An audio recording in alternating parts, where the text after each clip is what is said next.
High বন্ধুরা, নুডলসের soup নতুন একটি রেসিপি নিয়ে হাজির হলাম। প্রথমে আমরা নিয়ে নিয়েছি এখানে একটি ডিম ভেঙে ফেটিয়ে নিয়েছি।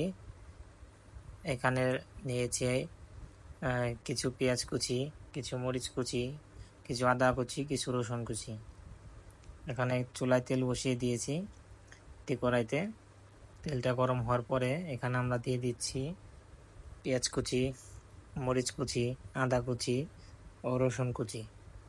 এগুলো দেওয়ার পর হালকা নেড়ে চেড়ে নিয়েছি আমরা। নেড়ে চেড়ে নেওয়ার পরে আমরা এখানে অন্যান্য মশলাগুলো মিক্স করব।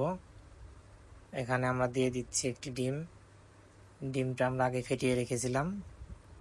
ডিম দেওয়ার পর এখানে 1 চা চামচ আমরা হলুদের গুঁড়ো দিয়ে দিচ্ছি 1 চা চামচ লবণ, 1 চা চামচ ধনিয়ার গুঁড়ো এবং একটি ম্যাগি মশলা। এগুলো দিয়ে ভালো করে নাড়াচাড়া করে নেব। তারপরে আমরা দিয়ে দিব হট টমেটো সস, এটা চিলি সস, ঝাল। এরপর দিয়ে দিচ্ছি পরিমাণ মতো জল দিয়ে জলটা আমরা গরম করার জন্য কিছুক্ষণ অপেক্ষা করব। তারপরে আমরা এখানে দিয়ে দিব আমাদের সেই নুডলসটি।